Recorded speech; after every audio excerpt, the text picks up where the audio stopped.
Clark Book Club. We are reading Chapter 8 of The Game of Life and How to Play It by Florence Scovel Shinn. The particular book that I have has all 4 of her books in one. And as you can see backwards, the first one is The Game of Life, and the author is Florence Scovel Shinn. This is how the book club works. I'm going to post this video as a status in Facebook. And if there's something in the video or in this particular chapter or in this book period that you want to make a comment on, you go ahead and post your comment and we can have a conversation. Otherwise, I'll just do one of my favorite things, and that's read. So anyway, let me let you know the 10 chapters that are in this book. The first chapter is called The Game. Chapter 2, The Law of Prosperity. 3, The Power of the Word. 4, The Law of Non-Resistance. 5, The Law of Karma and the Law of Forgiveness. 6, Casting the Burden, Impressing the Subconscious. 7, Love. I enjoyed that chapter.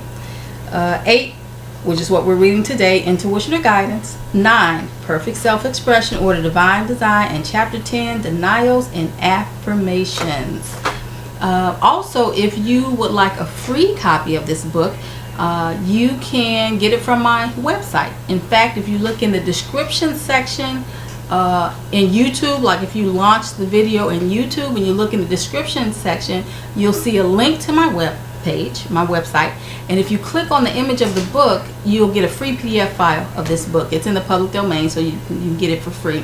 And then also you can click on a link to my Facebook page for the book club. So anyway, here goes. Let's get started.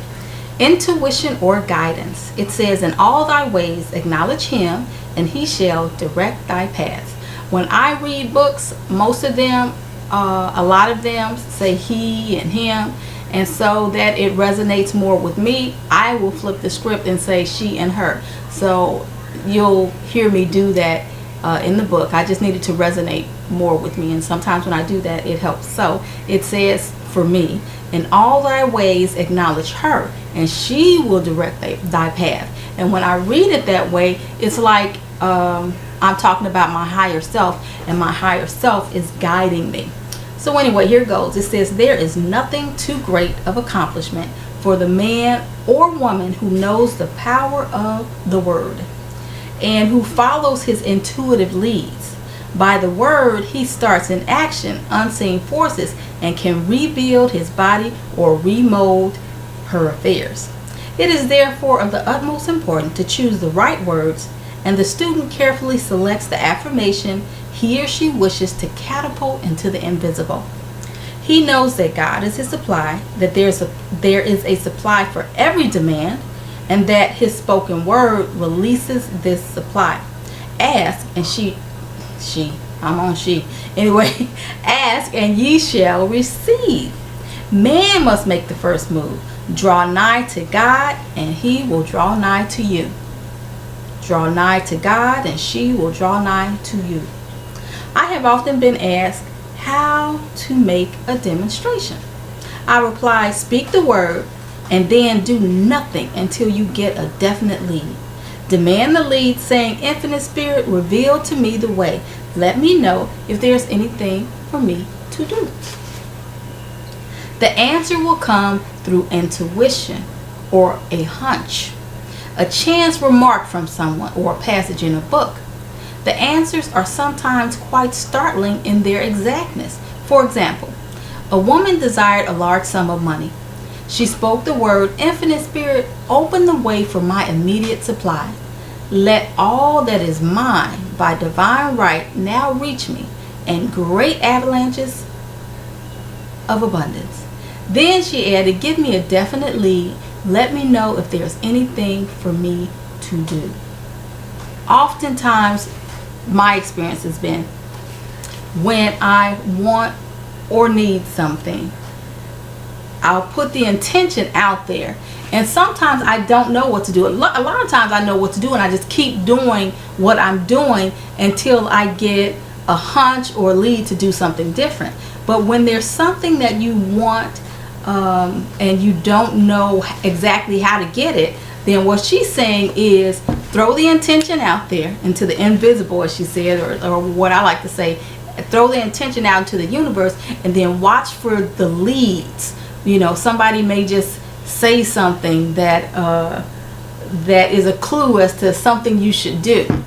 So anyway, let's keep going. And then, and then what you do is you follow those leads. It's like little breadcrumbs that the universe is kind of laying down for you, directing you to the right place. Anyway, let's keep going. The thought came quickly.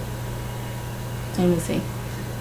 Oh, then she said, give me a definite lead. Let me know if there's anything for me to do. The thought came quickly, give a certain friend who had helped her spiritually $100. She told her friend, who said, wait and get another lead before you give it to me. So she waited, and that day met a woman who said to her, I gave someone $1 today. It was just as much for me as it would be for you to give someone 100. This was indeed an unmistakable lead.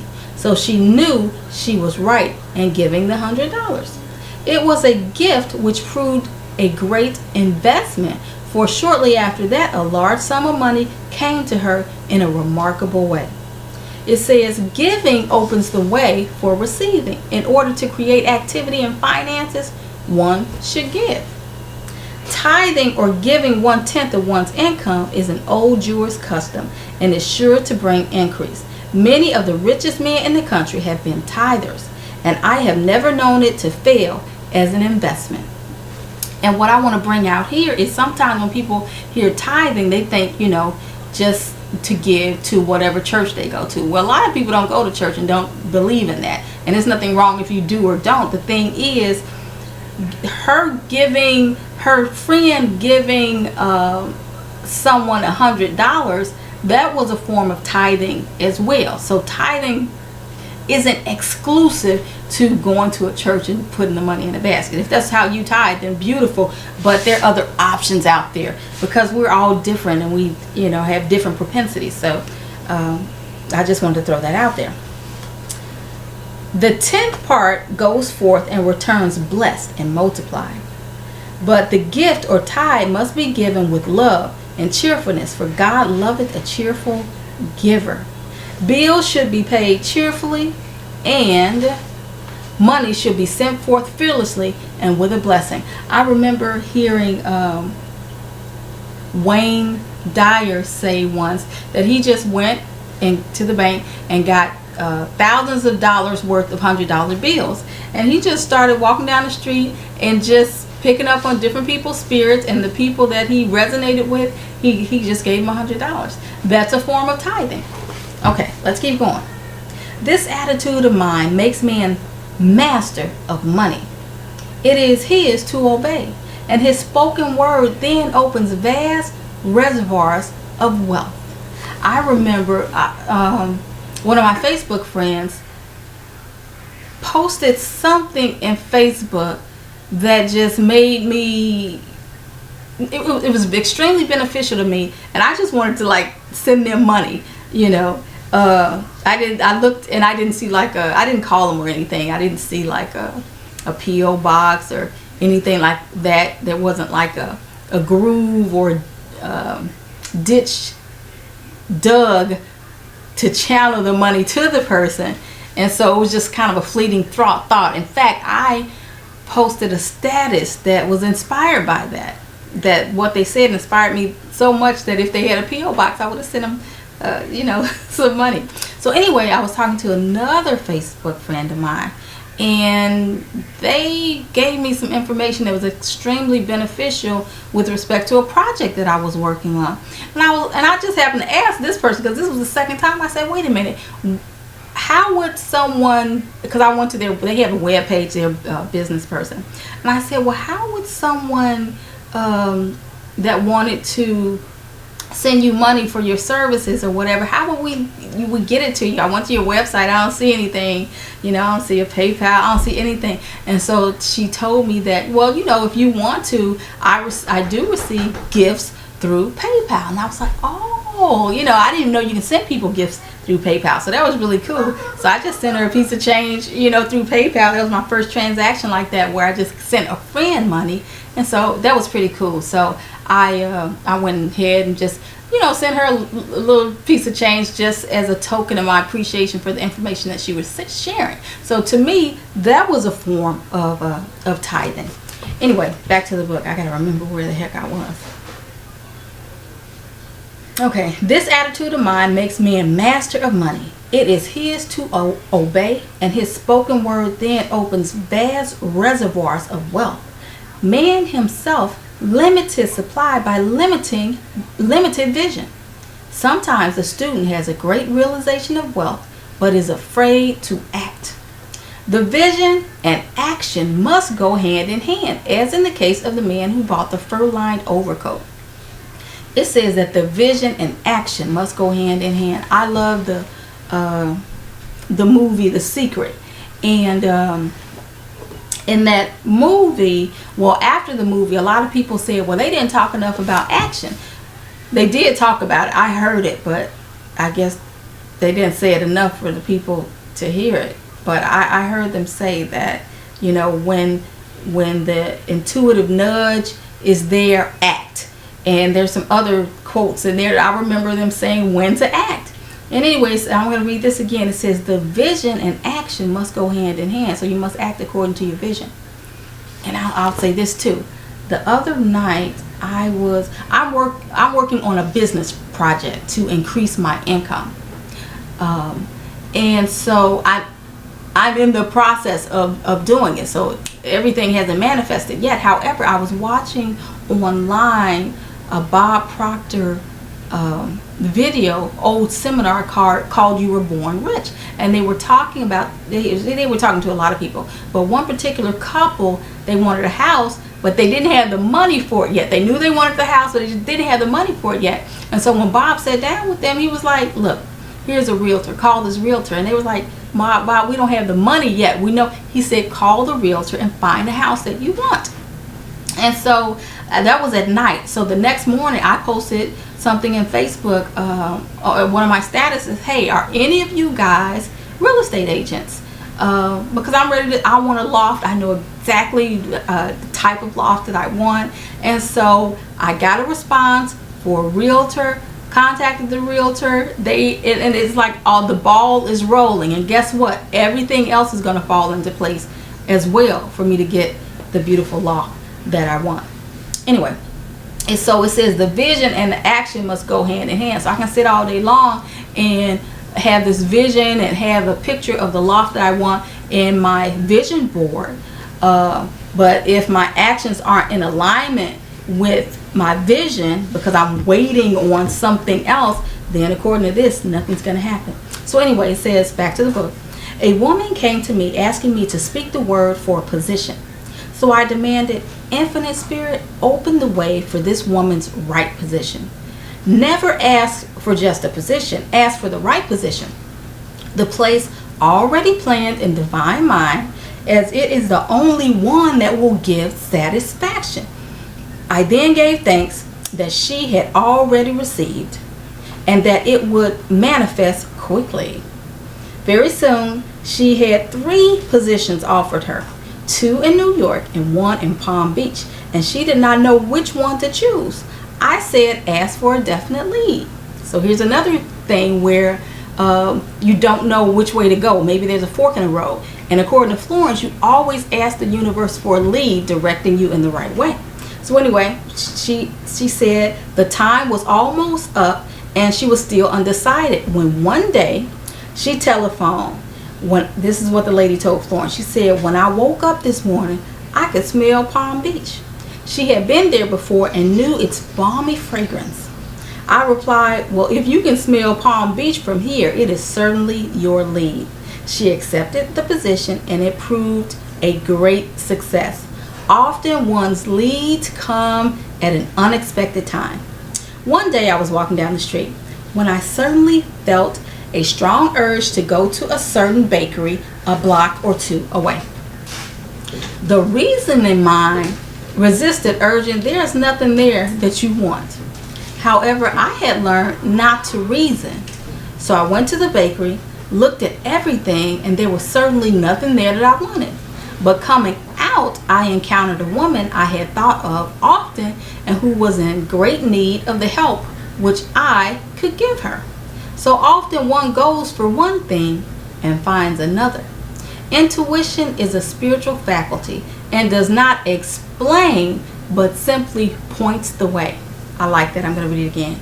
Intuition is a spiritual faculty and does not explain but simply points the way. A person often receives a lead during a treatment. The idea that comes may seem quite irrelevant, but some of God's leadings are mysterious.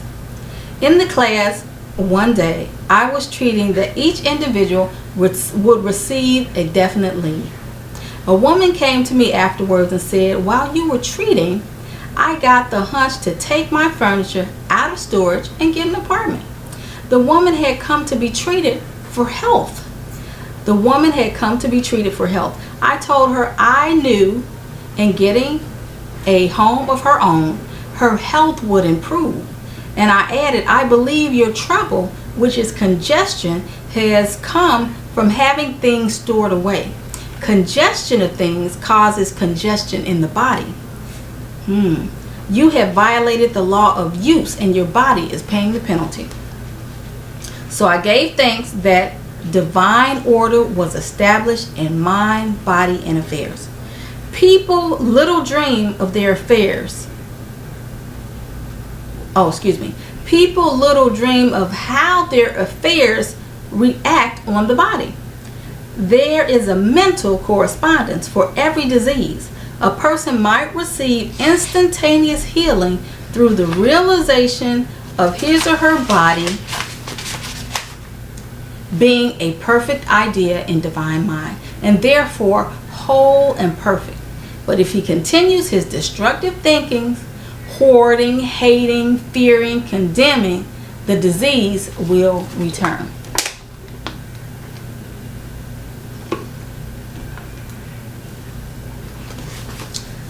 Jesus Christ knew that all sickness came from sin, but admonished the leper after the healing to go and sin no more, lest a worse thing come upon him.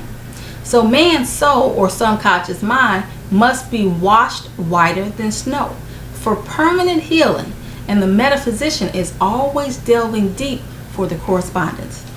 Jesus Christ said, "Condemn not, lest ye also be condemned. Judge not, lest ye be judged." Many people have attracted disease and unhappiness through condemnation of others. What man condemns in others, he attracts to himself. For example, a friend came to me in anger and distress because her husband had deserted her for another woman. She condemned the other woman and said continually she knew he was a married man and had no right to accept his attentions. I replied, "Stop condemning the woman. Bless her and be through with the situation. Otherwise, you are attracting the same thing to yourself." She was deaf to my words, and a year or two later became deeply interested in a married man herself. Man picks up a live wire whenever he criticizes or condemns and may expect a shock. Indecision is a stumbling block in many a pathway. In order to overcome it, make the statement repeatedly, "I am always under direct inspiration. I make right decisions quickly." I'm going to read that again. "I am always under direct inspiration. I make right decisions quickly." These words impress the subconscious, and soon one finds himself awake and alert, making his or her right moves without hesitation. I have found it destructive to look to the psychic plane for guidance, as it is the plane of many minds and not the one mind. As man opens his mind to subjectivity, he becomes a target for destructive forces. The psychic plane is the result of man's mortal thought and is one of the plane of opposites. he may receive either good or bad messages. The science of numbers and the reading of horoscopes keep man down on the mental or mortal plane, for they deal only with the karmic path. I know of a man who should have been dead years ago according to his horoscope, but he is alive and a leader of one of the biggest movements in the country for the uplift of humanity. It takes a very strong mind to neutralize a prophecy of evil. The student should declare, every false prophecy shall come to naught. Every plan my Father in heaven has not planned shall be dissolved and dissipated. The divine idea now comes to pass. I'm going to read that again using the female principle. Every false prophecy shall come to naught. Every plan my Mother in heaven has not planned shall be dissolved and dissipated. The divine idea now comes to pass. However, if any good message has ever been given one of coming happiness or wealth, harbor and expect it, and it will manifest sooner or later through the law of expectancy. So if it's a negative thought, dismiss it. If it's something positive you're thinking, harbor that thought and expect that good to come. Anyway, it says man's will should be used to back the universal will. I will that the will of God be done.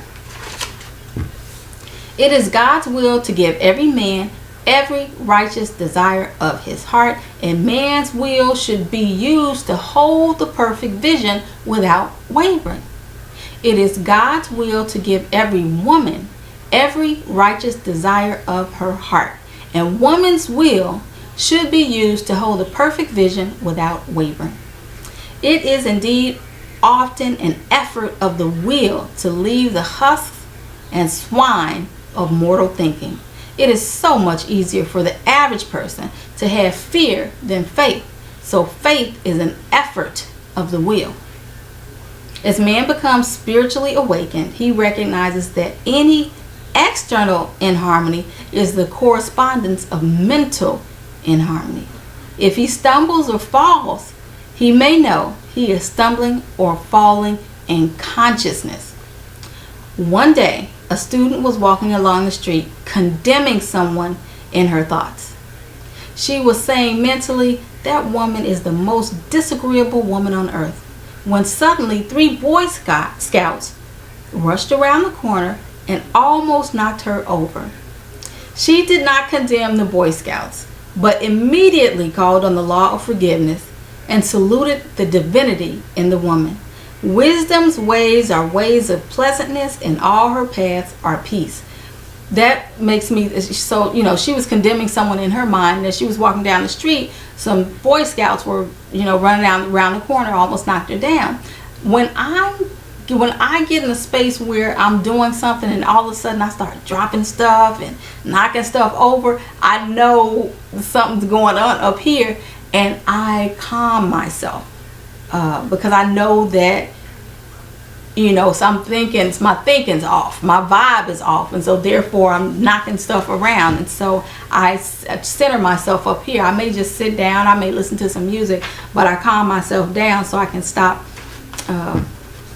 knocking things over. Anyway, back to the book.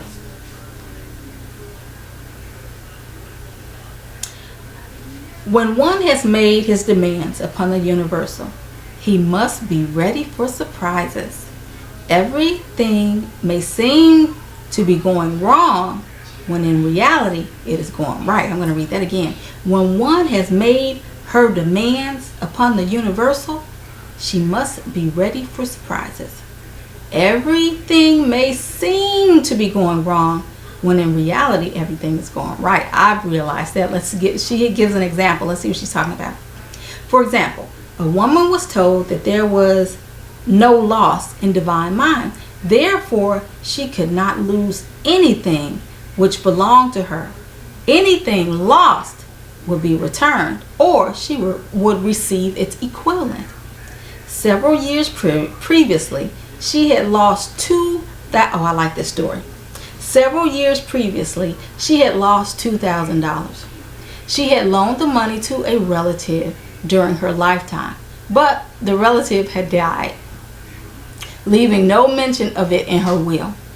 The woman was resentful and angry, and as she had no written statement of the transaction, she never received the money. So she determined to deny the loss and collect the $2,000 from the Bank of the Universal. So she was going to get it back. It obviously wasn't going to come through this relative, but she was going to get that $2,000 back through the Bank of the Universal, she says. Anyway, she had to begin by forgiving the woman, as resentment and unforgiveness closed the doors of the wonderful bank. Whew. She made this statement: I deny loss. There is no loss in divine mind.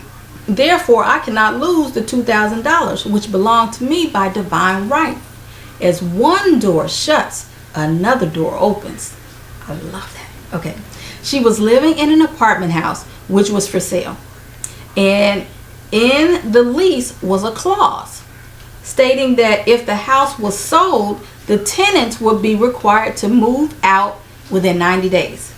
Suddenly, the landlord broke the leases and raised the rent. Again, injustice was on her pathway, but this time she was undisturbed. She was undisturbed, which makes me go back to where they said that sometimes it seems like everything is going wrong when everything is going right. So the landlord breaks the lease and increases the rent. That seems like something's going wrong, right? So anyway, let's see. But this, again, injustice was on her pathway. But this time she was undisturbed. She blessed the landlord and said, as the rent has been raised, it means that I'll be that much richer, for God is my supply. New leases were made out for the advance rent. But by some divine mistake, the 90-day clause had been forgotten. Soon after, the landlord had an opportunity to sell the house. On account of the mistake in the new leases, the tenants held possession for another year. The agent offered each tenant $200 if he would vacate. Several families moved. 3 remained, including the woman. A month or 2 passed, and the agent again appeared. This time he said to the woman, we'll break your lease for the sum of $1,500. It flashed upon her, here comes the $2,000. She remembered having said to friends in the house, we will all act together if anything more is said about leaving. So her lead was to consult her friends. That's what her lead was. That's what the thought was that came to her when he offered the $1,500. These friends said, well, if they have offered you $1,500, they will certainly give you $2,000. So she received a check for $2,000 for giving up the apartment. It was certainly a remarkable working of the law. And the apparent injustice was merely opening the way for her demonstration. It proved that there is no loss. And when man takes his spiritual stand, he collects all that is his from this great reservoir of good. I'm going to read that again. It proved that there is no loss. And when woman takes her spiritual stand, she collects all that is hers from this great reservoir of good. I will restore to you the years the locusts have eaten. The locusts are the doubts, fears, resentments, and regrets of mortal thinking. The adverse thoughts alone rob men, for no man gives to himself but himself, and no man takes away from himself but himself. I got to read that again. You know what I got to do. No woman, the adverse thoughts alone rob woman, for no woman gives to herself but herself, and no woman takes away from herself but herself. Woman is here to prove God and to bear witness to the truth, and she can only prove God by bringing plenty out of lack and justice out of injustice. Oof. Prove me now herewith, said the Lord of hosts, if I will not open you the windows of heaven and pour out a blessing that there shall not be room enough to receive it.